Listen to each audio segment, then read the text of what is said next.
Assalamualaikum warahmatullahi wabarakatuh. Alhamdulillah. Terima kasih banyak-banyak kepada anda yang sudi singgah di channel Kisah Pengalaman Seramku ini. Terlebih dahulu saya memohon pada anda yang pertama kali datang, silalah like, subscribe dan share serta komenlah komen-komen yang memina supaya channel ini berkembang, ya, lebih berkembang lagi, dan saya terus bersemangat dan semakin bersemangat untuk menceritakan kisah-kisah pengalaman seram, sama ada daripada diri saya sendiri ataupun daripada rakan-rakan subscriber kita yang lain. Saya mendoakan kepada anda sentiasa sihat walafiat, panjang umur, murah rezeki, dan yang lebih penting terhindar daripada godaan syaitan dan juga jin yang sentiasa ingin menggoda manusia. Kali ini alhamdulillah kita dapat satu kiriman email daripada rakan subscriber kita, selalu mengkongsikan ceritanya kepada kita, iaitu saudara MJ.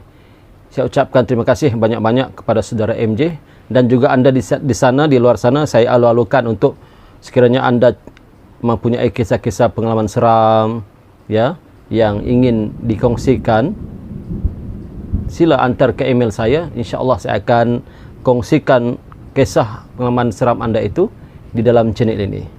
Seterusnya selepas ini.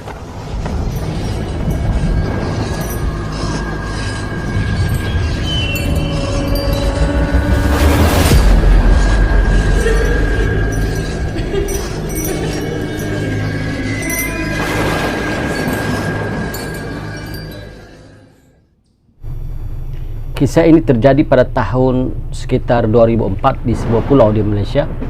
Maka ceritanya bermula pada satu malam, ada satu kes pembunuhan sadis di mana mangsa adalah seorang warga asing yang bekerja di salah satu pusat hiburan di pusat bandar di pulau itu. Mangsa bunuh ini keadaannya cukup menyayat hati dan menyedihkan. Selepas mangsa dibunuh, mayat mangsa dibungkus pula dengan plastik sampah berwarna hitam. Mayatnya dibuang ke satu tempat di longkang besar berhampiran dengan kampung di pulau itu. Dan pada keesokan harinya, mayat mangsa dijumpai oleh pekerja pembersihan yang bertugas membersihkan longkang pada hari tersebut. Pembunuhnya adalah kekasihnya juga sendiri, kerana merasa cemburu dan termakan fitnah yang pastinya kekasihnya ini bukan penduduk jati pulau ini, dan ia bertugas sebagai pemandu pelancong. Orang ramai sangat terkesan dengan tragedi pembunuhan sadis ini, dan juga hangat diperkatakan roh wanita mangsa bunuh ini berkeliaran pada waktu malam hari mencari pembunuhnya yang sangat menyeramkan. Roh mangsa seakan-akan tidak tentram. Bahkan dikatakan setiap malam roh mangsa ini mengetuk pintu rumah penduduk sekitar dan menampakkan dirinya di sekitar lokasi tempat pembunuhannya pada setiap malam, sehingga kan penduduk-penduduk di sekitar kawasan tersebut seawal maghrib mereka sudah menutup pintu rumah. Pernah sekali anak-anak muda yang lepak sehingga lewat malam di samping kampung berdekatan bertemperan lari ketakutan, sehingga kan ada yang demam pada esok harinya. Kata mereka, mengikut cerita remaja pemuda yang lepak di malam hari, kata mereka sedang mereka asyik bermain gitar dan bernyanyi sambil melayan perasaan di kampung di kawasan dekat lokasi itu.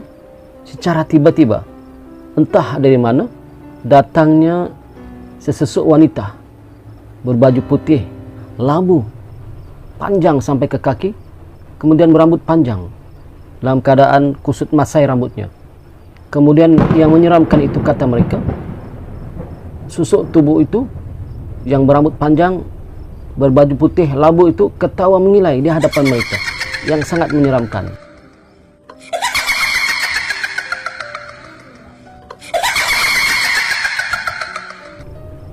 Apakah tidak mereka bertemperan lari?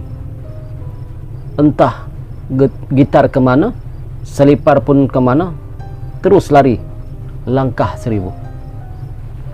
Mengikut cerita pengirim email ini, sebenarnya dia sendiri pun tidak tahu di mana lokasi mayat mangsa ini. Dia tidak tahu di mana mayat ini dibuang. Yang dia tahu, ini cuma kes bunuh yang sudah terjadi lebih kurang 2 minggu lamanya. Dan katanya dia langsung tidak mengenali mangsa bunuh ini. Dia tak kenal, jangankan mengenal, mayat pun dia tak pernah melihatnya. Hanya cuma dia mendapat kabar daripada berita tentang pembunuhan yang berlaku. Sehinggalah pada suatu pagi, ketika dia hendak pergi ke tempat kerja, berjalan kaki untuk mendapatkan bas, dia melalui sebuah kawasan ala-ala taman bunga cantik, dan juga itu adalah laluan pejalan kaki ke pusat bandar, dan betul-betul bersebelahan dengan sebuah longkang besar. Dan di situ dia melihat banyak bekas-bekas lilin yang dinyalakan. Berkemungkinan katanya bekas-bekas lilin itu adalah dari rakan-rakan sekerjanya si mangsa yang datang ke lokasi tersebut, kemudian memberikan penghormatan untuk si mangsa.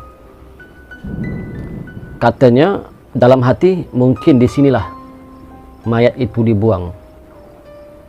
Tetapi dia terkejut. Kenapa? Rupa-rupanya kawasan longkang besar itu yang dia nampak banyak lilin, kemudian dia katakan dalam hati, ini adalah kemungkinan tempat mangsa dibuang. Rupa-rupanya tidak jauh daripada tempat tinggalnya. Adik, katanya. Lalu dia berhenti seketika di tempat tersebut. Kemudian dengan mengikut gerak hatinya, dia pun menyedekahkanlah surah Al-Fatihah serta doa khusus untuk mangsa tersebut.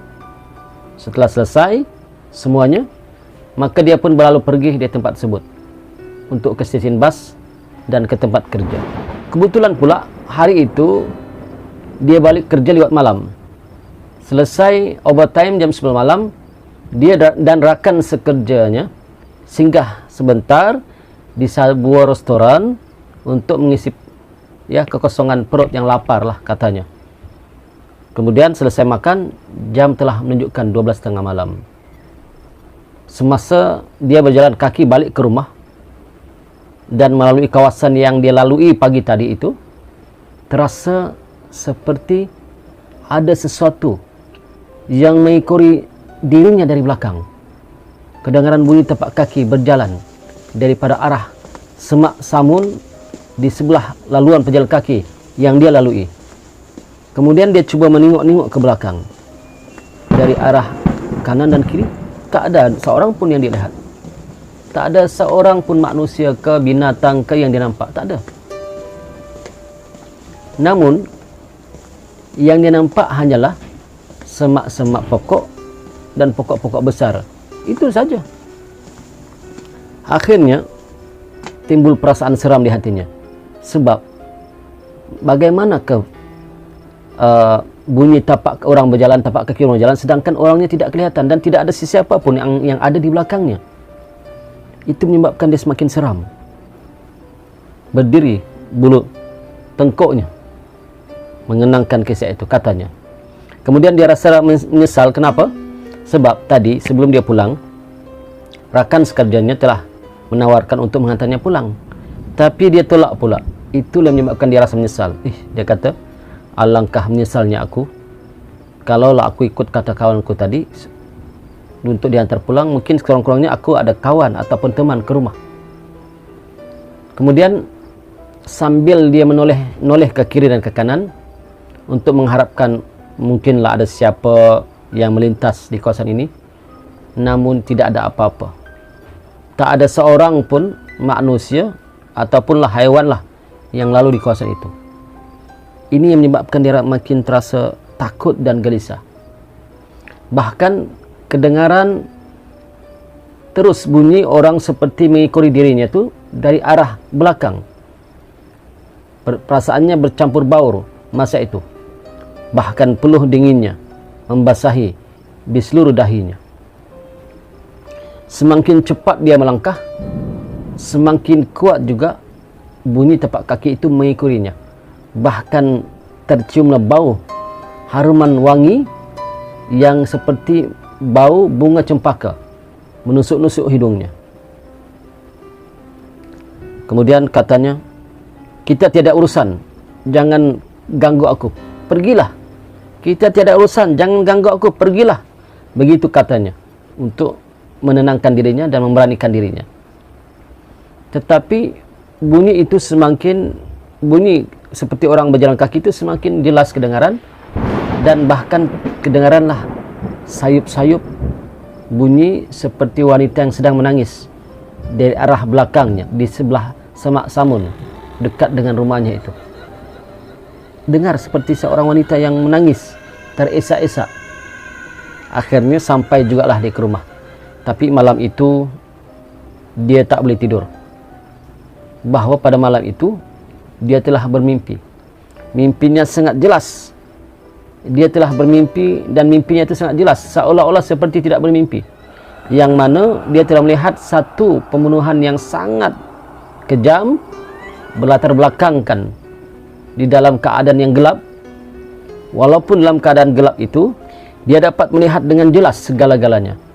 Dia nampak dalam mimpinya itu seorang mangsa perempuan memakai baju t-shirt warna biru muda, berlengan pendek, dan memakai seluar panjang ketat berwarna hitam. Agak-agak tinggi, dia kata lebih kurang 5 kaki 2 inci lah. Berambut pendek paras bahu, rambut style blonde style berwarna coklat perang, kemudian berhidung mancung, berkulit putih, tubuh sederhana tetapi berisi, rawat wajahnya cantik ala-ala orang putih lah, Mat Saleh. Kemudian terlihatnya dalam mimpi itu juga perut mangsa itu ditikam menggunakan pisau beberapa kali. Darah membasahi seluruh baju mangsa. Bahkan yang menyedihkan, menyengat hati adalah kedua-dua payudaranya telah disiat-siat oleh mangsa. Sungguh kejam sekali. Bahkan kemaluannya pun telah disumbat dengan kayu. Memang pembunuhan ini sangat kejam. Dia nampak dalam mimpinya itu seolah-olah seperti di alam nyata. Kemudian dalam mimpi itu juga dia dibawa ke suatu tempat di mana dia melihat si mangsa terbaring di dalam longkang sambil dipegang dan ditahan oleh 2 orang wanita tua di kiri dan kanannya yang berpakai baju hitam dan bertudung hitam. Mangsa dikatakan menangis teresak-esak dalam mimpi itulah. Dan jari telunjuk si mangsa menunjuk sesuatu. Kebetulan dia tunjuk ke arah tempat betul-betul tempat dia berdiri ketika itu. Ia menunjuk ke arah belakang. Kemudian dia berpaling ke belakang dan melihat ke kiri dan ke kanan. Memang dia nampak kelibat seorang lelaki berambut pendek, berkulit gelap dan berbadan tegap, tinggi lebih kurang 5 kaki 6 inci. Dan dia cuma dapat melihat susuk tubuh lelaki si pembunuh itu dalam mimpinya dari arah tepi sahaja. Walaupun dalam keadaan mimpi tetapi jelas kelihatan. Kemudian terdengarlah suara mangsa wanita itu merintih, meminta tolong, sayup-sayup kedengaran. Ya, bahkan seperti seolah-olah dibisikkan ke telinganya. Membuatkan ketika itu dia terus terjaga dari tidur pada malam itu. Lalu dia bangun dan terus duduk, badannya berpeluh-peluh sangat. Lalu dia sempat juga beristighfar lah untuk menenangkan hatinya. Kemudian katanya ketika dia dalam keadaan sebegitu, dia memandang ke tingkap bilik tidur yang langsirnya tidak tertutup. Dia ternampak satu susuk putih berdiri tegak di luar tingkap biliknya. Kemudian dia bingkas bangun dari katil dan menarik langsir itu untuk menutup tingkap. Selepas itu dia mendengar bunyi seperti bunyi orang meniup botol kaca. Bunyinya panjang dan agak kasar dan sangat menyeramkan. Kemudian dalam beberapa kali bunyi itu berulang-ulang ya, bunyi seperti orang meniup botol kaca itu, bunyi berulang-ulang. Kemudian yang menyebabkan lagi menyeramkan itu disusuli pula oleh bunyi lolongan anjing menyalak bersahut-sahutan, sehinggalah bunyi itu hilang ketika azan berkumandang yang kedengaran tidak jauh daripada tempat tinggalnya. Kemudian katanya dalam beberapa hari selepas dia bermimpi itu, dia banyak mendiamkan diri. Entahlah, katanya macam berasa takut dan kadang-kadang pikirannya bercelaru, tak tahu nak buat apa selepas mimpi itu. Sehinggalah pada suatu hari dia berjumpa dengan makciknya, juga seorang mu'allaf. Kebetulan pula makciknya ini adalah seorang ahli jawatan kuasa masjid besar di pulau itu, dan juga terlibat dalam pengurusan jenazah wanita. Lalu dia menceritakan perkara tersebut kepada makciknya sebagaimana di dalam mimpinya itu.